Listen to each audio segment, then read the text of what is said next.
Bonsoir à tout le monde. Merci pour votre présence ce soir pour la deuxième conférence du pavillon blanc autour de la thématique de l'exploration. Alors la première a débuté donc le mois dernier. Elle était sur la question du chez-soi pour les personnes qui n'étaient pas présentes. J'ai fait le choix cette année, puisque l'année dernière je donnais également les conférences à Colomiers, de diviser en deux grandes thématiques, trois conférences. Donc j'ai fait deux grandes thématiques, trois conférences et trois conférences dans chaque groupe. La première thématique, je l'ai orientée autour de l'exploration, du coup, du privilège au savoir situé. Donc je vais redéfinir un peu les termes au départ pour qu'on soit d'accord sur le sujet d'aujourd'hui. Et la conférence précisément aujourd'hui, elle va parler du déplacement du regard. C'est aussi des choses que je vais expliquer un peu plus en détail. Je vous montre un petit peu le plan afin que vous ayez une idée un peu de là vers où on va aller. Donc dans un premier temps, effectivement, je vais un peu expliquer ces termes et les définir pour vous montrer où je veux en venir. Dans un premier temps, on va parler de l'histoire de l'art, mais notamment de l'histoire de l'art occidental à partir des explorations coloniales. Donc on va parler des explorations coloniales et va s'en suivre en fait ce qui nous reste aujourd'hui, c'est-à-dire on va passer par Picasso et l'invention du cubisme et toutes ces pièces en fait qui sont issues de l'histoire coloniale française. Et dans un deuxième temps, je vais évoquer des artistes plutôt contemporains qui se réapproprient l'histoire coloniale à travers leur démarche artistique pour réhabiter leur identité en fait de personnes colonisées.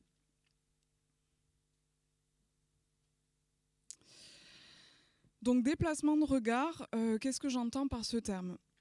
Au sein de l'histoire de l'art contemporaine, le déplacement de regard, on peut l'imaginer comme un geste critique qui cherche à modifier la position du regard, tout simplement, la modification du regard.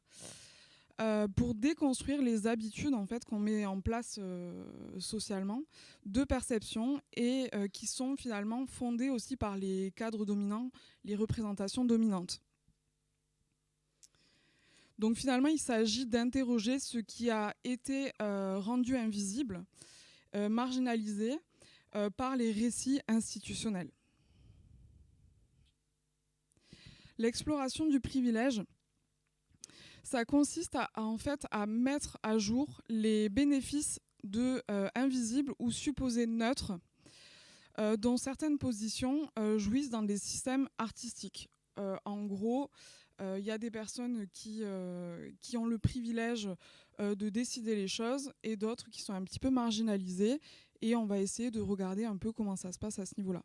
En histoire de l'art, cela en fait finalement revient à questionner pourquoi certains artistes, médiums, récits, esthétiques sont surreprésentés dans nos musées. Comment la prétendue universalité du regard, donc le regard universel, un seul regard, a façonné les critères de valeur qui sont les nôtres autour de l'histoire de l'art. De quelle manière le pouvoir institutionnel, donc tous ces musées, universités aussi, les collectionneurs, les critiques d'art, participent à légitimer certaines visions du monde. Donc finalement, on cherche à questionner ce qui va de soi, ce qu'on regarde naturellement, et proposer un nouveau regard là-dessus. Donc l'histoire de l'art occidental.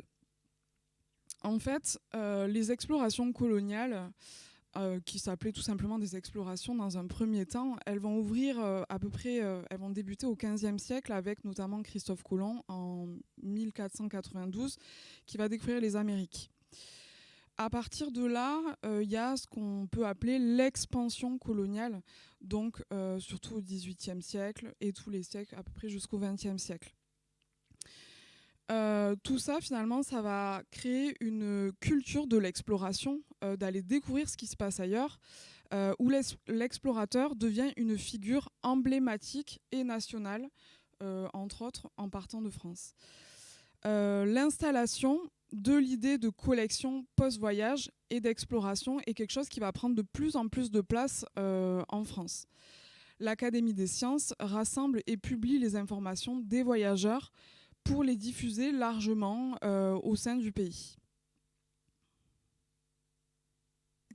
Donc là, par exemple, vous avez une image qui représente les troupes napoléoniennes qui entrent dans Paris avec des immenses convois de pièces. Ici, c'était des pillages qui étaient plutôt européens parce que effectivement, les pillages ont aussi commencé en Europe pour petit à petit s'étendre en dehors de l'Europe et partout dans le monde. Mais effectivement, l'idée, c'était de conquérir des espaces, des territoires, des pays, et de ramener des trophées de ces pays envahis. Donc même par l'iconographie, par l'image, on a vraiment une représentation et une fierté autour de cette idée de prendre des choses et de les ramener pour les exposer au pays. Toute cette expansion coloniale, elle a eu des conséquences, et entre autres, ce que Napoléon en premier nommera la mission civilisatrice à travers la colonisation. C'est cette idée en fait que la France et d'autres pays européens se considéraient comme seul pays civilisé, et donc ont un devoir de mission de civiliser les autres pays qu'ils découvrent, qu'ils explorent. Donc tout ça, c'est entremêlé de plein de choses historiques. Par exemple, l'abolition de l'esclavage a eu lieu en 1794 en France, mais Napoléon, finalement, en 1802, va le rétablir. Donc tout ça, ça aussi, ça renforce ce climat quand même de domination, finalement. Donc là, vous avez une illustration d'un journal qui s'appelle Le Petit Journal, qui était une du coup, de 1911, donc c'est plus tardivement que Napoléon, mais c'est vraiment cette idée de la représentation de la Marianne qui vient éduquer là je crois que c'était des Algériens, pour leur expliquer comment ils doivent devenir des patriotes français. Donc là, finalement, tout ça, ça va enclencher plein de choses, et notamment le début des collections, des cabinets de curiosité. Effectivement, avant ça, on n'amassait pas des objets pour les collectionner, pour les classifier. Ici, vous avez une image du musée de la colonisation, aujourd'hui appelé le Palais Doré à Paris, qui est un musée dans lequel on transposait toutes les pièces du coup pillées un petit peu partout. Et c'était une manière en fait de porter un regard, de montrer à tout le monde de ce qui se faisait dans le monde à travers la monstration de ces objets. Donc finalement, ce temps-là précis, ça va être le début de la muséification, le début des musées finalement, dans une bâtisse qui rappelle aussi l'architecture coloniale française, avec ses grandes colonnes à l'entrée. Et si vous êtes de passage à Paris, je trouve que c'est un bâtiment intéressant à visiter. Je l'ai fait il n'y a pas si longtemps que ça. Aujourd'hui, le Palais Doré, c'est plus le musée des colonies, c'est le musée de l'histoire de l'immigration.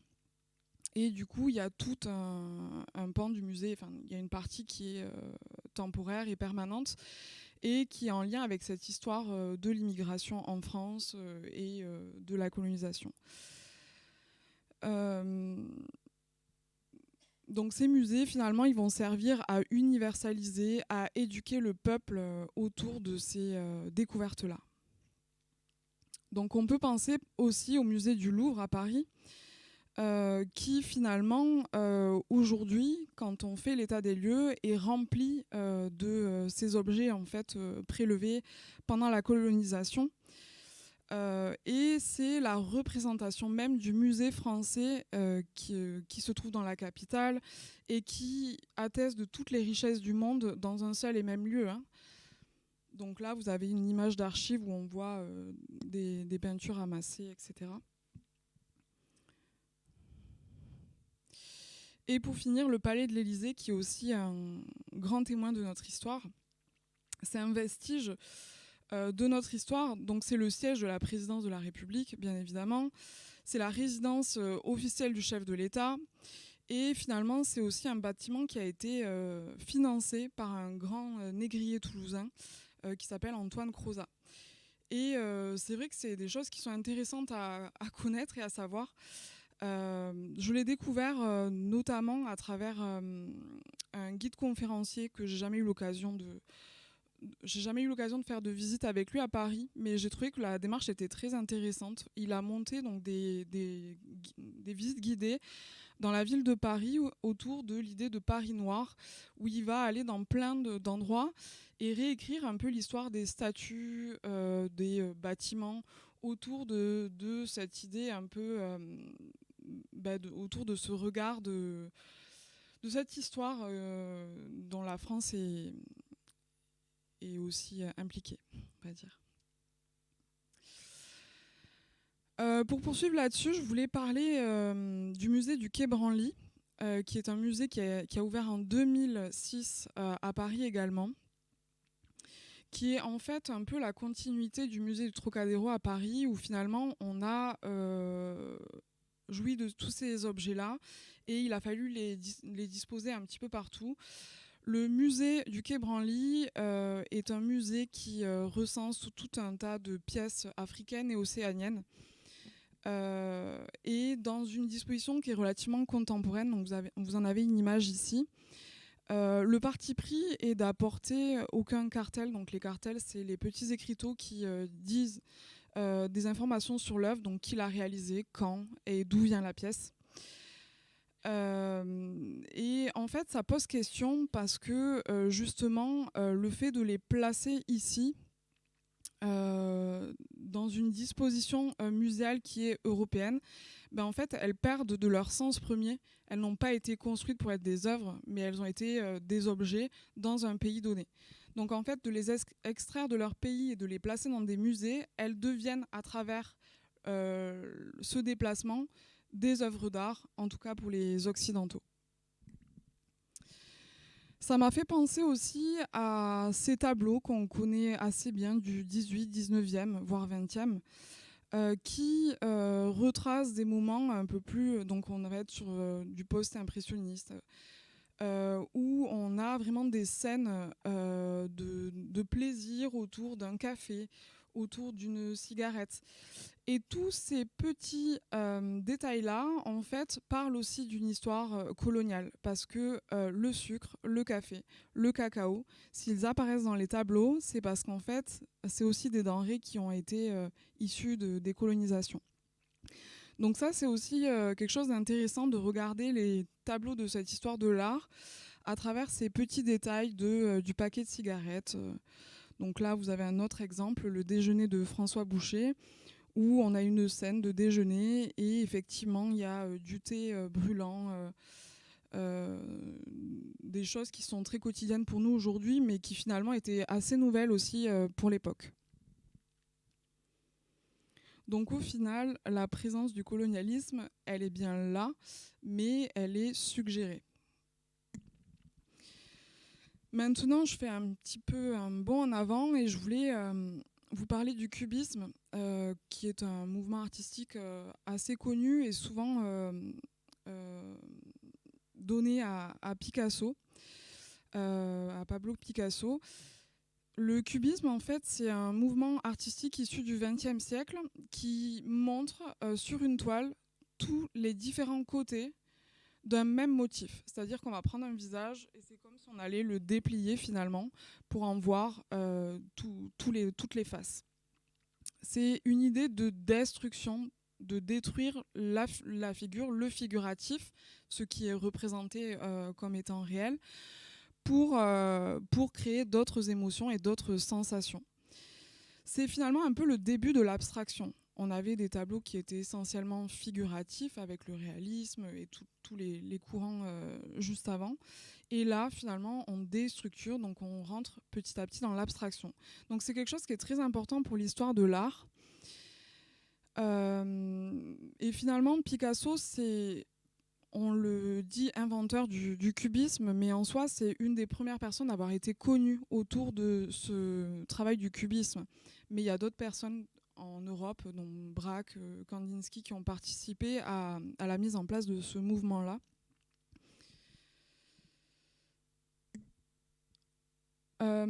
Picasso et d'autres artistes du XXe siècle, donc Derain, Braque, Matisse, Kandinsky, vont s'inspirer des pièces issues du colonialisme. Ils découvrent tout un tas de collections d'exploration, de voyages coloniales et de pièces qui reviennent en France, notamment à Paris, donc qui se trouvent dans des musées, dans des antiquaires, dans des cabinets de curiosités, et qu'on pouvait aussi s'accaparer pour créer sa propre collection, ce qui était entre autres le cas de Picasso. Mais c'est drôle aussi de se rappeler que l'Afrique précoloniale ignorait la tradition du musée. C'est une invention qui est complètement occidentale. C'est une création coloniale. Donc finalement, des pièces qui étaient, entre autres, là on a la statue Gou, qui est une statue du dieu Gou, qui se trouvait au royaume de Dahomey, c'est l'ancien Bénin. C'est une pièce qui était vouée à un culte, à un dieu, et qui n'était pas faite pour un espace intérieur fermé, qui devait être confronté aux éléments. Mais en fait, aujourd'hui, elle se trouve au musée du Quai Branly, sous une vitre, ou en tout cas entre des murs. Donc en fait, elle perd de son sens initial. C'est même pas une œuvre en fait initialement, c'est juste un objet. Enfin, c'est un objet en fait, avec une histoire liée à un pays. Donc Picasso, il va collectionner ce qu'on appelle à l'époque l'art africain, l'art nègre même. Et ça pose une question intéressante, celle de la réappropriation culturelle. C'est un terme dont on parle beaucoup, mais j'aime bien rappeler un peu la définition de ce terme. L'idée, c'est qu'on a tous des sources d'inspiration qui viennent de là, et c'est pas tellement ça le problème. Le problème, c'est de ne pas créditer les sources. Et ici, Picasso a vraiment fait le parti pris d'utiliser ces objets, de s'en inspirer pleinement, mais de dénigrer le fait qu'il avait des collections et qu'il connaissait ces pièces parce qu'elles étaient arrivées d'Afrique issues de la colonisation. Donc ça, c'est malheureusement une forme de plagiat finalement. Parce que ces formes-là ont évidemment, on le voit largement ici, l'ont aidé à réaliser ces formes du cubisme. Donc là, on a le visage qui se trouve en bas à droite, qui est une inspiration d'un masque de Côte d'Ivoire, clairement. Donc la déstructuration, oui. Le cubisme, pourquoi pas. Mais citer les sources, c'est bien mieux. C'est comme ça que j'ai pensé à un documentaire que j'ai vu. C'est un film documentaire l'année dernière. Il est sorti l'année dernière. Qui s'appelle Dahomey. Il est réalisé par Mati Diop, une réalisatrice franco-sénégalaise et béninoise aussi. Il va être récompensé donc, de l'Ours d'Or à la Biennale de 2024. Ce documentaire, en fait, c'est l'histoire du process de restitution des œuvres qui se trouvent, donc des objets qui se trouvent au Quai Branly, qui vont être restitués au Bénin. En fait, c'est une demande officielle en 2016 du président béninois de rendre le patrimoine béninois à son pays. Donc en fait, on va suivre ce processus-là, mais le parti pris de la réalisatrice est assez intéressant. En fait, on va suivre une des pièces qui s'appelle le numéro 26 et qui est la voix off de la première partie du documentaire. C'est elle qui parle. Elle a une voix très grave, très étonnante. Elle parle dans une langue qu'on ne connaît pas, qui est un dialecte béninois. Et finalement, c'est une espèce de perspective animiste où on fait revivre ces pièces qui sont posées dans des musées français et dénuées de tout sens. Donc on va suivre ce chemin-là. Et une fois arrivé au Bénin, les pièces sont elle aussi disposée dans des musées. Donc c'est assez drôle parce qu'en fait le musée n'est pas du tout dans la culture africaine, mais on se rend compte que l'influence de l'Occident a sa part ici. Donc un musée qui est fait au Bénin où on pose ces pièces-là, et là la voix off s'arrête et puis c'est la voix aux jeunes béninois. Donc on rentre dans une université où ils discutent en fait de ce patrimoine qui revient dans leur pays, et en même temps ils comprennent pas. Ils comprennent pas parce qu'en fait c'est des pièces qui ont 150 ans, qui ont été pillées, dont ils ne connaissent même pas l'existence, et en fait on leur parle de leur identité. Mais ils expliquent dans le documentaire que eux ils ont grandi en fait avec des dessins animés de Walt Disney, avec la culture occidentale finalement. Ce qui fait qu'ils se sentent complètement détachés et un peu en double sensation entre le plaisir de retrouver une identité perdue, mais en même temps ça leur parle pas vraiment. Donc c'est assez intéressant sur cette question de la restitution des pièces issues du colonialisme, dans cette idée de décoloniser les musées. Donc dans un deuxième temps, comme je vous l'avais proposé, je voulais apporter des artistes plutôt contemporains autour de cette question de déplacement de regard. Comment est-ce qu'on peut faire au vu du constat de l'histoire de l'art et de son orientation très occidentale. J'ai découvert cet artiste, Roméo Mifkanin, qui est un artiste franco-béninois, français et d'origine béninoise. Cet artiste, il étudie la place des personnes noires dans leur histoire et dans la représentation du corps noir au sein de l'histoire de l'art, au sein de l'image occidentale. Je l'ai découvert notamment à Toulouse. C'est un artiste qui vit à Toulouse durant le nouveau printemps. Je ne sais pas si vous avez eu l'occasion d'y aller cette année. Il était exposé. Il va détourner, sa pratique tourne essentiellement autour du fait de détourner des œuvres issues de l'histoire de l'art, souvent des œuvres emblématiques. Vous pouvez peut-être reconnaître ici le radeau de la Méduse de Géricault. Et finalement, la manière dont il détourne l'œuvre, c'est en imbriquant son propre visage à la place de tous les personnages. Donc je ne sais pas si on le voit bien ici, on le voit bien sur le personnage du haut. Et finalement, il crée comme ça un contre-récit où là, en fait, en présentant l'absence des personnes racisées au sein des tableaux, il met en lumière que l'histoire de l'art est remplie, effectivement, a complètement occulté le corps noir dans sa représentation. Donc ici, vous avez un tableau qui initialement est réalisé par Félix Valaton, que vous trouvez à droite, qui s'appelle La Blanche et la Noire, qui est un tableau où on voit le corps d'une femme blanche allongée de manière assez reposée ou lascive, qui contraste bien à la fois avec les draps et le mur. Et au pied du lit, sur le côté droit du tableau, on voit cette femme noire assise qui elle-même, comme les spectateurs, contemple le corps qui se prélasse. Elle a une posture vraiment secondaire où elle aussi admire l'essence même de ce qui se passe, un corps en repos dans toute sa grâce.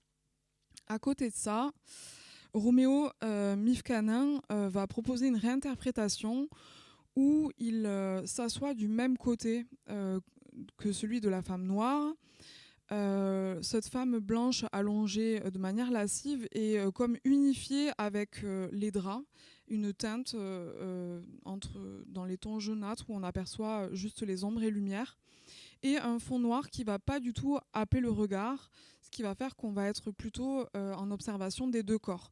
Et finalement, ce deuxième corps noir qui, dans le premier tableau, était plutôt passif, ici, il a l'air plus actif puisqu'en fait, il nous regarde, nous, spectateurs.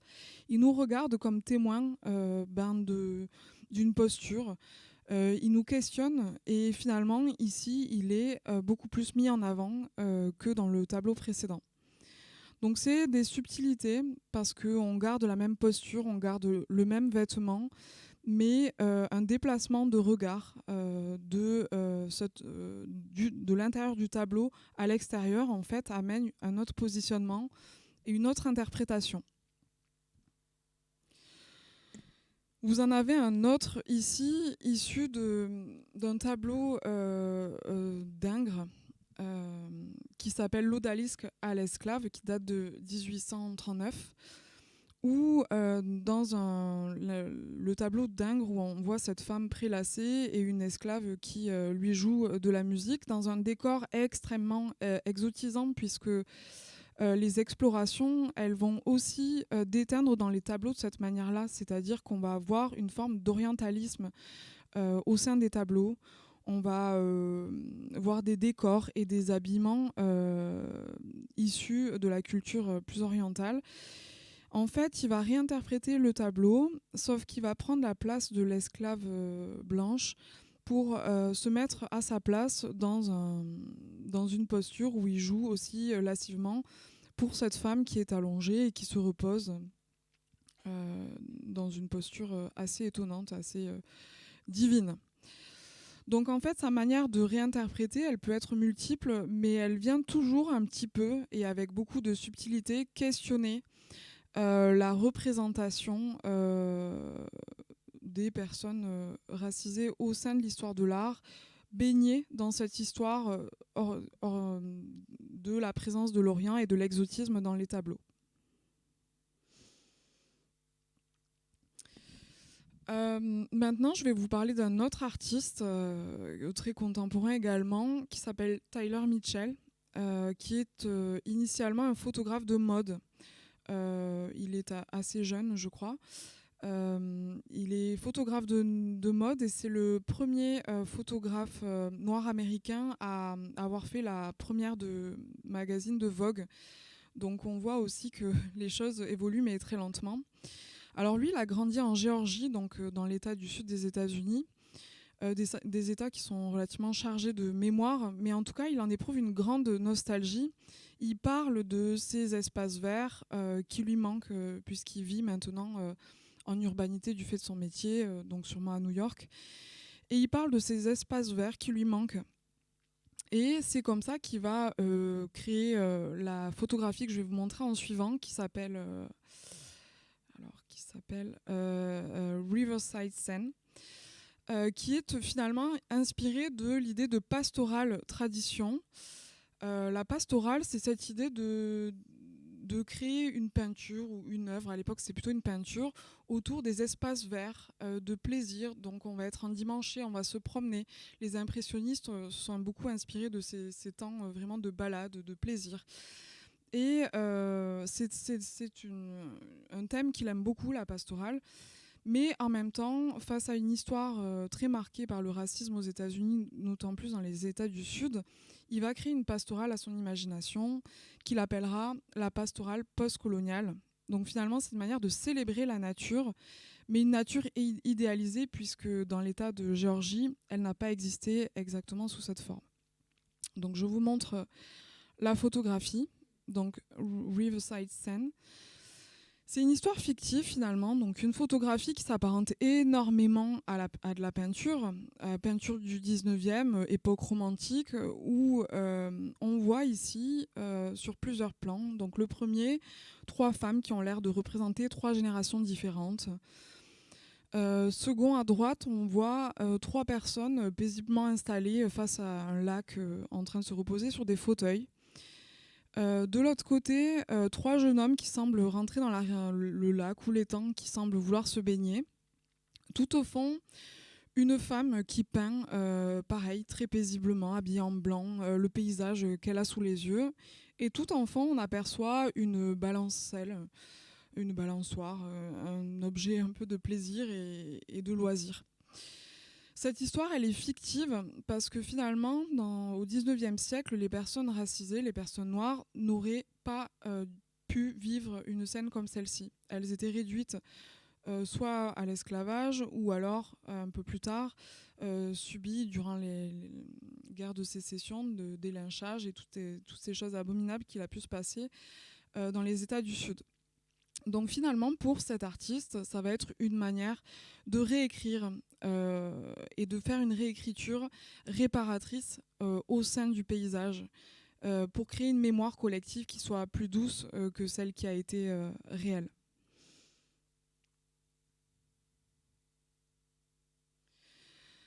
Dans un dernier temps, j'avais envie de vous parler des pensées autochtones. Les pensées autochtones, en fait, je parle de réémergence parce que, effectivement, sur la scène artistique, on sent de plus en plus d'artistes revendiquer leurs racines autochtones et du coup laisser place à leur créativité qui soit moins conventionnelle, qui rentre moins dans ce qu'attend la société aujourd'hui.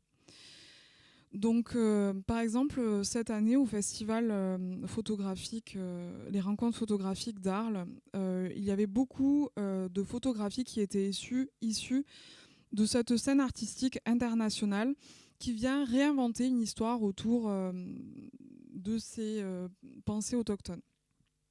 Également, le nouveau printemps à Toulouse, il y avait beaucoup de pièces qui suggéraient ces choses-là.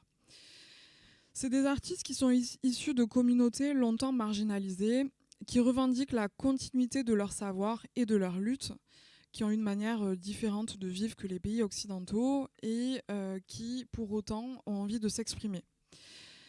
Il y a une forme de création qui ne se laisse plus enfermer dans la catégorisation occidentale. L'idée, c'est d'ouvrir l'exploration vers d'autres manières d'habiter le monde. Donc je ne pouvais pas évoquer ça sans parler de Ailton Krenak, qui est un activiste écrivain brésilien que j'ai justement découvert. J'ai découvert son ouvrage à Arles, puisqu'il était proposé en bibliographie d'une des salles qui s'appelait Futur Ancestral. C'est le premier autochtone membre de l'Académie brésilienne des lettres. Donc en fait, lui, il va avoir un peu un pied dedans, un pied dehors, protéger toutes les communautés autochtones brésiliennes donc, qui vont vivre en Amazonie, par exemple. Mais il va aussi travailler avec le Brésil pour essayer justement de faire entendre la voix de ces personnes-là. Donc il dit que l'avenir se construit en revenant sur les éléments essentiels du passé. Il incarne une vision du monde qui se préoccupe à la fois de l'environnement, du changement climatique et de la défense de ces peuples autochtones, indigènes, qui finalement sont souvent persécutés pour des histoires de poser des data centers pour faire marcher l'intelligence artificielle, etc., etc. Tout un tas de raisons. Donc ce bouquin, c'est un court bouquin aux éditions Dehors, qui est une assez belle édition, qui est assez percutant.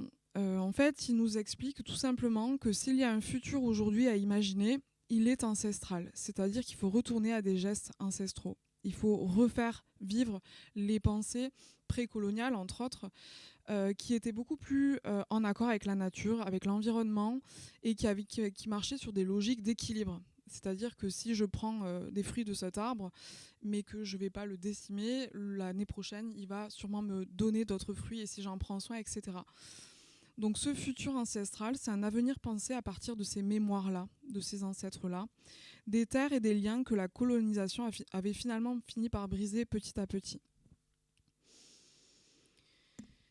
C'est aussi à Arles que j'ai découvert cette artiste, Marie Clark, qui est une artiste et commissaire d'exposition autochtone australienne. Sa démarche première à elle, ça va être de faire de la recherche. Elle va rechercher et faire réémerger autour de la culture aborigène australienne. Et en fait, pour ce faire, elle ne peut pas aller en Australie, elle est obligée de se déplacer en Europe. Entre autres, on a une pièce ici d'un collier qu'elle a pu retrouver en Écosse, qui est issu des peuples autochtones australiens, qui sont réalisés en dents de kangourou et toute la partie intérieure et du muscle du tendon de kangourou. Et c'était une technique ancienne où on créait comme ça du bijou à partir d'un savoir-faire qui est finalement perdu. Donc elle va dans ces musées, elle observe l'objet et elle essaie d'en comprendre les tenants et les aboutissants pour essayer de reproduire et de réactiver cette mémoire collective, entre autres des peuples autochtones australiens. Elle a enclenché derrière une série photographie qui s'appelle Rituels et cérémonies en 2012, qui était visible à Arles également, qui sont des photographies de personnes issues de communautés aborigènes d'Australie, dont elle-même, où elle va proposer aux personnes de peindre le contour de leurs yeux en masque blanc, qui est un symbole dans la culture aborigène australienne de deuil. Pour ce faire, ils vont également se teindre les cheveux. Elle appelle ça un chapeau de deuil. Se teindre un cheveu, alors je crois que c'est argenté, mais je ne suis pas sûre, puisque là on a la photo noir et blanc, mais il me semble que j'avais lu argenté ou blanc. Pour raconter aussi la perte de leur histoire. Finalement, elle choisit l'habillement du deuil et photographier ces personnes qui sont mises en situation de deuil dans des traditions pour parler de du deuil de cette histoire collective.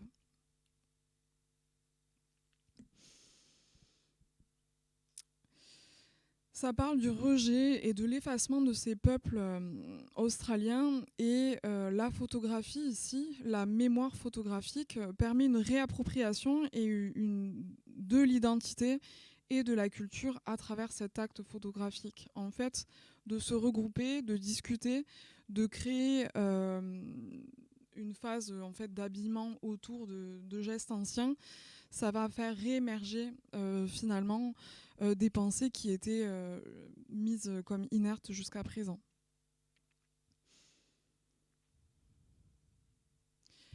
Maintenant, je voudrais parler d'une autre artiste brésilienne qui s'appelle Geviana, qui travaille essentiellement le collage numérique et qui poursuit en fait un processus de recherche et de révision historique et iconographique donc de l'image, basé sur les œuvres de l'artiste français Jean-Baptiste Debré. Jean-Baptiste Debré est un peintre français qui a été missionné donc dans les années 1800 par le Brésil pour aller faire des explorations au Brésil autour des peuples autochtones, de la manière dont vivaient les gens et dont des traditions brésiliennes. De ces recherches-là, de cahiers, d'esquisses, de tableaux, il va en créer un album et un bouquin de voyages qui nommera Voyages pittoresques et historiques au Brésil. C'est vraiment des observations sur les coutumes du pays. Je vous invite à aller voir par vous-même. Les propos sont extrêmement dominants. Il y a un sentiment de supériorité de cet artiste vis-à-vis des Brésiliens et est extrêmement raciste. Donc sur le physique, sur les coutumes, il y a vraiment cette idée de rendre ces gens inhumains. Donc finalement, à partir de ces textes-là, elle va recréer des situations comme on voit ici, à travers des collages, sit down to dinner. L'idée, c'est qu'on se réassoit et qu'on recrée une scène qui rapporte de la dignité là où il y en a été, ou là où elle s'est perdue à travers les dires des peuples occidentaux, à travers leur découverte du Brésil. Donc là, on a une scène conventionnelle de repas qui permet un peu de réhumaniser les personnes qui ont été instrumentalisées à travers ce texte-là. Dans une autre série qui s'appelle Paridade, qui, je prononce sûrement très mal, qui se traduit par parité en français, elle interroge des proches à elle, des amis, pour venir questionner leur identité ancestrale, soulever les voiles de leur histoire personnelle liée à la mémoire collective aussi de descendants d'autochtones. et finalement essayer d'en révéler un peu les strates effacées par l'histoire des explorations coloniales. Elle va prendre en photo ces gens, ces personnes, et par-dessus, elle va y apporter de l'archive. Donc par tranche, par coupe franche, et un travail de superposition d'images, elle crée un espèce de portail entre deux époques et questionne ce passé-là. Où elle va chercher des images d'archives de l'autre côté avec des personnes qui ressembleraient le plus possible aux personnes interviewées. Donc ça donne comme ça des coupures entre présent et passé et comme une mémoire qui ressurgit, sachant que ces photographies-là, elles étaient à échelon, elles étaient immenses et on déambulait à travers, donc il y avait vraiment une confrontation aussi de cette double identité, de cette histoire-là. Vous avez là également une autre pièce qui est présentée un peu différemment, où là, il y a une section qui est faite au milieu et où on voit apparaître le visage de cette femme entre le portrait d'une autre femme sûrement décédée et qui parle de cette culture vestimentaire à travers le vêtement de cette culture autochtone disparue.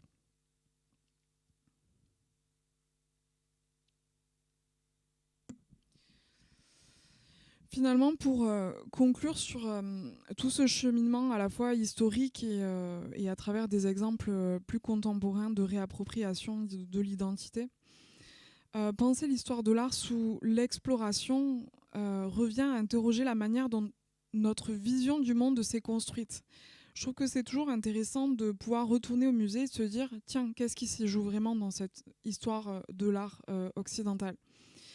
Les artistes ici réouvrent ces images, les détournent, les réincarnent pour rendre visibles les subjectivités qui ont longtemps été effacées.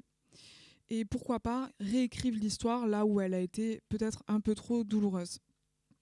Remise en question de ces récits qui ont dominé l'histoire de l'art, qui ont écrit l'unique histoire de l'art occidental, déconstruisent le regard.